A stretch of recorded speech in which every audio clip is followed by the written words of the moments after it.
This is Catherine from Accelerated Reader. Today, I will be reading The World According to Humphrey. The kids in Miss Brisbane's class love taking care of their hamster, Humphrey. The weekends are especially fun because one of them takes Humphrey home. This weekend, the lucky student is AJ. The bus let us off close to AJ's house. It was a two-story old house with a big porch. As soon as I entered, I got a warm welcome from AJ's mom, his younger brother Ty, his little sister Dee Lee, and his baby brother Bo. "Anthony James, introduce us to your little friend," his mom said, greeting us. Anthony James, everybody at school called AJ by his initials, or just AJ. "This is Humphrey," he answered. "Hello, Humphrey," said Mrs. Thomas. "So, how was your day, Anthony?" "Lousy. Garth kept shooting rubber bands at me. He won't leave me alone." "But you two used to be friends," his mother said. "Used to be," said AJ, "until he turned into a jerk." Mom patted her son on the shoulder. "Well, you've got the whole weekend to get over it. Now take Humphrey into the den and get him settled." Mrs. Brisbane called him "Lower your voice, AJ," because AJ always talked extra loud in class. I soon noticed that everybody at AJ's house talked extra loud. They had to, because in the background the TV was always blaring. Now, every house I've been in so far has had a TV, and I've enjoyed some of the shows I've seen. There's one channel that has nothing but the most frightening shows about wild animals attacking one another. I mean wild, like tigers and bears and hippopotamuses. Gee, I hope that's not on our vocabulary test in the near future. Those shows make me appreciate the protection of a nice cage, as long as the lock doesn't quite lock. There's another channel that only has people in funny-looking clothes dancing and singing in very strange places. It makes me glad that I have a fur coat and don't have to figure out what to wear every day. Mostly, I like the cartoon shows. Sometimes they have mice and rabbits and other interesting rodents, although I've never seen a hamster show yet.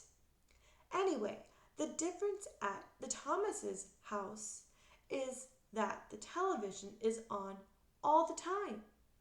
There's a TV on a table across from a big comfy couch and a big comfy chair, and someone's almost always sitting there watching. I know because they put my cage down on the floor next to the couch. I had a very good view of the TV. I couldn't always hear the TV though, because AJ's mother had a radio in the kitchen, which was blaring most of the time while she cooked or did crossword puzzles or talked on the phone. No matter what she did, the radio was always on. When AJ's dad came home from work, he plopped down on the couch and watched TV while he played with the baby. Then AJ and Ty plugged in some video games and played while Dad watched. Dee Lee listened to the radio with her mom and danced around the kitchen. When it was time for dinner, the whole family took plates and sat in the den so they could watch TV while they ate. Then they watched TV some more. They made popcorn and kept watching. Finally, the kids went to bed, the baby first, then Dealey, and later Ty and AJ. After they were all in their rooms, Mr. and Mrs. Thomas kept watching TV and ate some ice cream.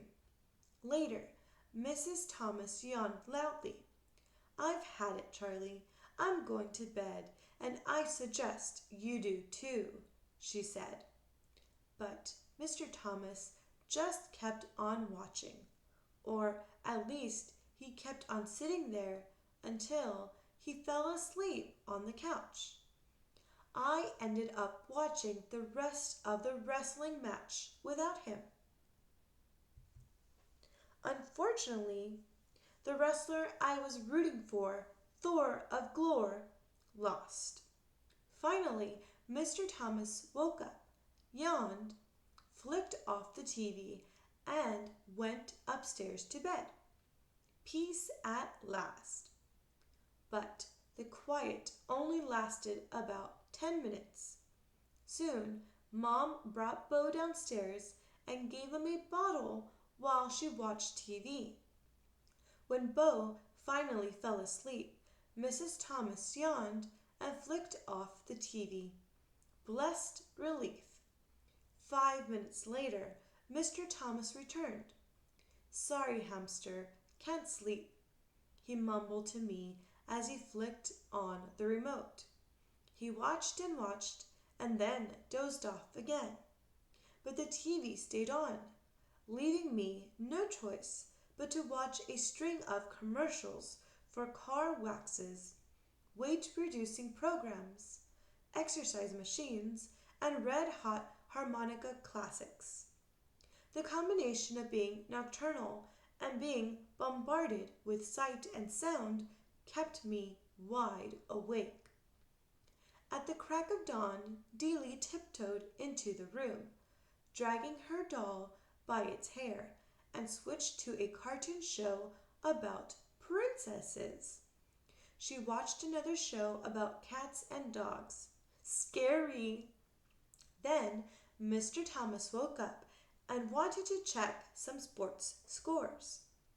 Mrs. Thomas handed him the baby and his bottle, and soon the older boys switched over to video games and their parents watched them play. It was loud, loud, loud. But the Thomases didn't seem to notice. "What do you want for breakfast?" Mom shouted. "What?" Dad shouted louder. "What do you want for breakfast?" Mom yelled. "Toaster waffles," Dad yelled louder.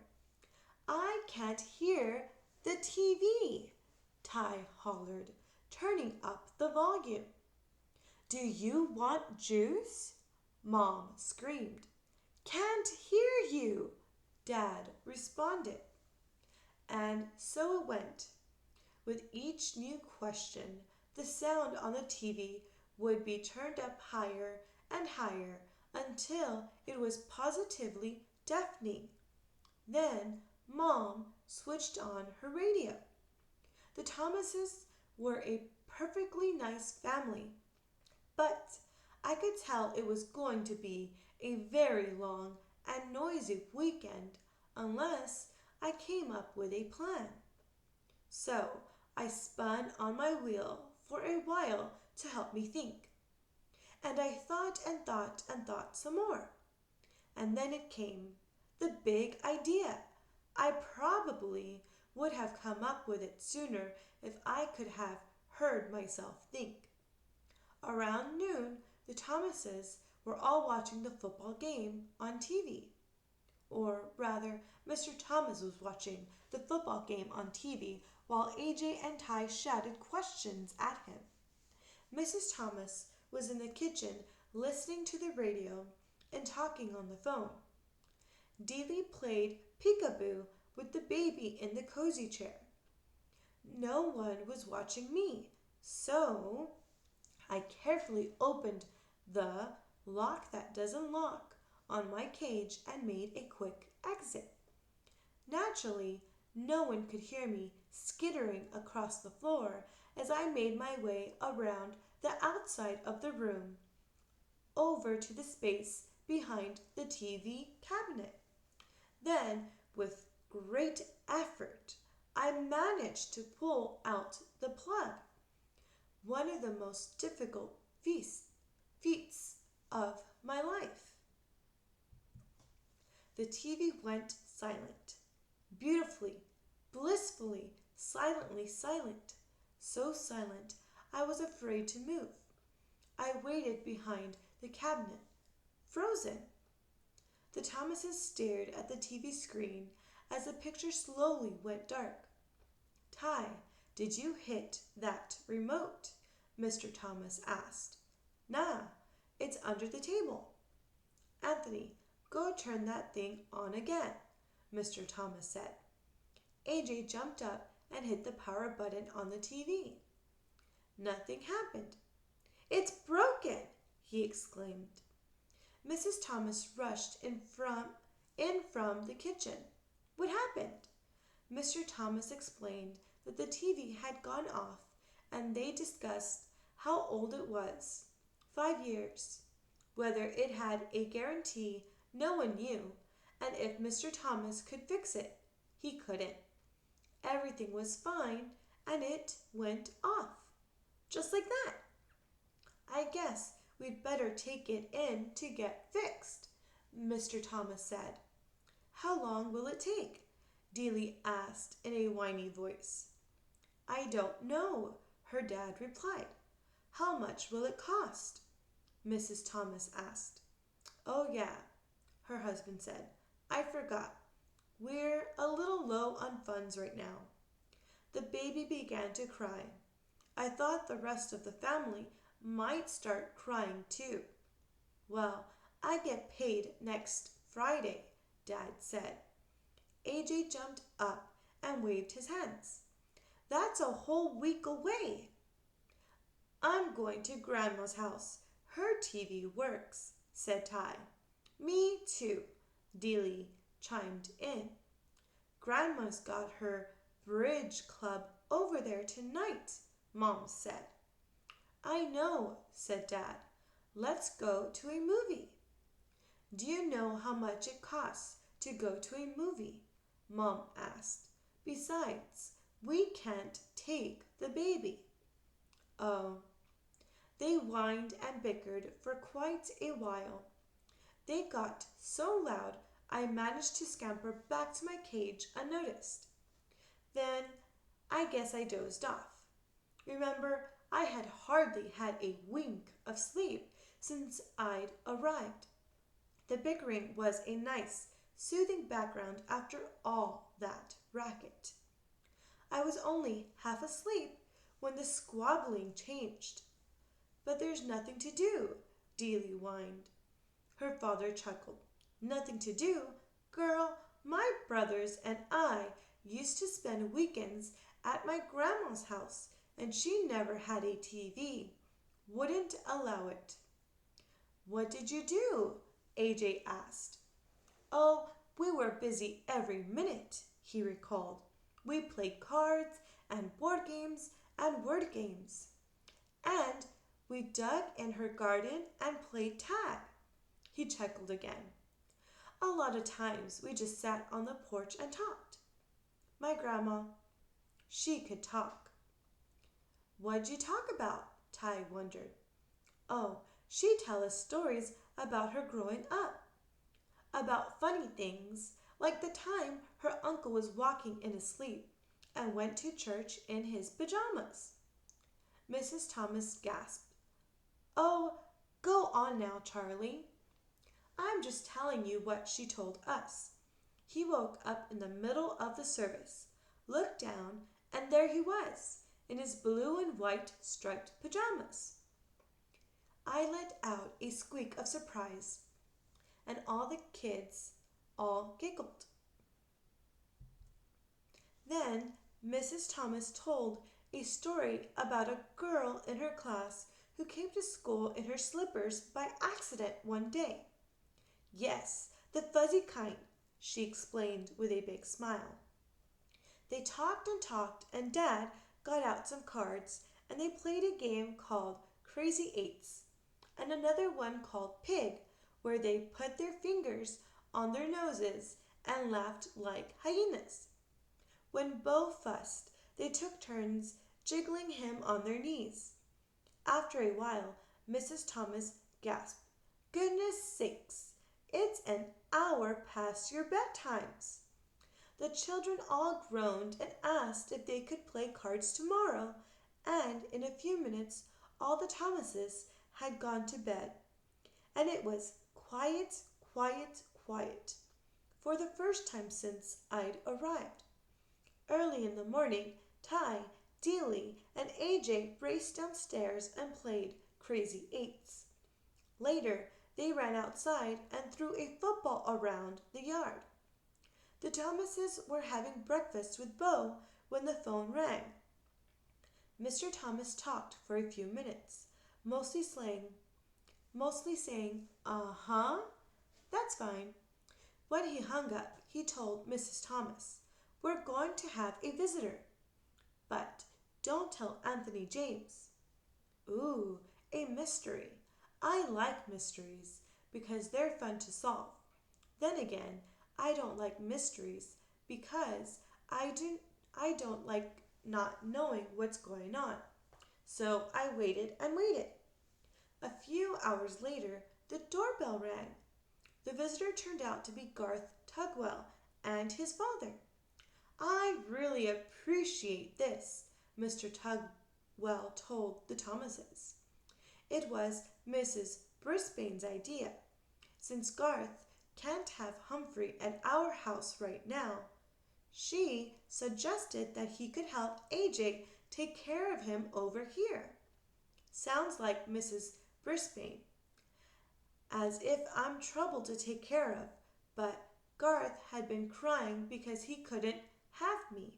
So maybe she was trying to be nice.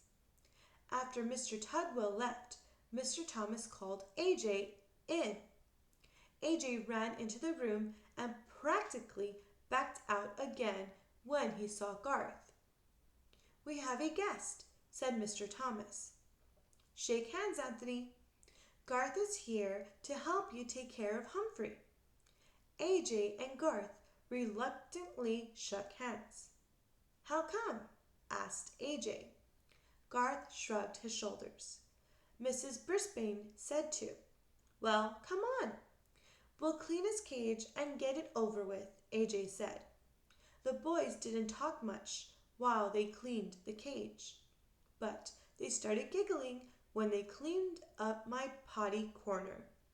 I don't know why that makes everybody giggle. After they stopped giggling, they started talking and kidding around. They decided to let me out of the cage, so they took a set of old blocks from Dealey's room and built me a huge maze. Oh, I love mazes. When we were all tired of that game, AJ offered to teach Garth to play Crazy Eights, and then Ty and Dealey joined them in the game of goldfish. Nobody mentioned the TV. Nobody shot any rubber bands. Later in the afternoon, the kids were all outside playing football. I was fast asleep until Mrs. Thomas came into the den with a broom and started sweeping.